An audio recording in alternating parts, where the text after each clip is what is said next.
toujours de persuader les moutons que leurs intérêts et les leurs sont les mêmes. Et c'est là même lorsqu'ils les amènent à l'abattoir.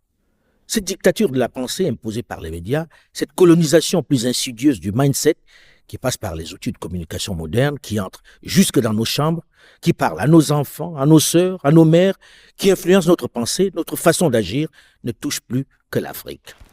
Les autres régions du monde qui ne l'acceptent pas, qui ont bien compris les enjeux de cette guerre médiatique, l'importance et l'influence de la pensée, ont multiplié dans leur pays, mais également dans le monde, les médias qui proposent leur vision des convulsions de notre planète. Ainsi sont nés en Chine, en Russie, en Inde, en Turquie, dans les pays du Golfe, notamment au Qatar, des médias, des chaînes de télévision internationales destinées au reste du monde. Des médias qui véhiculent leurs pensées. L'Afrique que tous essaient de conquérir est évidemment l'une de leurs principales cibles, celle qui accepte tout. Elles proposent leur monde aux Africains qui, encore une fois, absorbent, consomment sans retenue. Ils se couchent et se réveillent avec ces médias étrangers. S'abonnent parfois à prix d'or pour les avoir dans leur salon.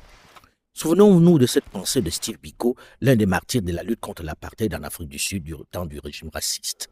L'arme la plus puissante dans les mains de l'oppresseur est l'esprit de l'opprimé.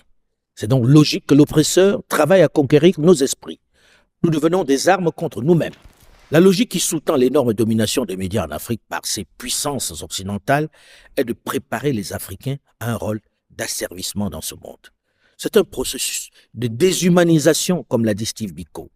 C'est de bonne guerre. Puisque nous sommes prêts à consommer, autant nous servir leur soupe. La guerre des médias qui s'assimile à de la propagande est telle que même entre elles, les grandes puissances s'accusent mutuellement de colonisation. Je constate que la Russie, à travers le monde, est l'un des pays qui, avec le plus de force, utilise des instruments de propagande, usant d'ailleurs de nos règles démocratiques, en faisant croire que ce sont des confrères à vous, développant des chaînes de télévision. Mais Russia Today, Sputnik ne sont pas des chaînes de télévision avec des journalistes libres qui parlent d'une information libre et ouverte. Ce sont des gens qui divulguent une propagande au service d'un régime qui les paye. Ils utilisent cela pour mener leur guerre, diviser les opinions publiques et pousser leur avantage.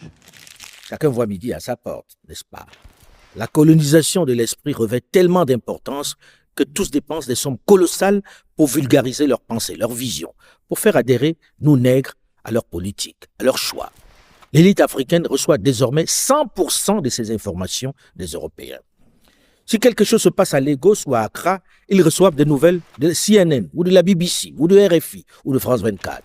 Tenez, le gouvernement britannique dépense